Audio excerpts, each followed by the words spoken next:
Want to know how to share your AI agent in reworked AgentGPT? Well, no worries. In this video, I'm going to show you an easy step-by-step guide on how you can do it. It's super simple and under a minute, so let's get straight to it. Now, first things first, just simply head towards agentgpt.rework.ai and you should be right here. And make sure you choose the agent that you want to share. You can just simply select it from the left side right here. Choose any history of agents that you had created. So I have this agent with me right here.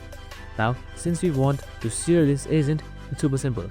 On the top right side, you should be seeing this share icon right here. You can just simply select that.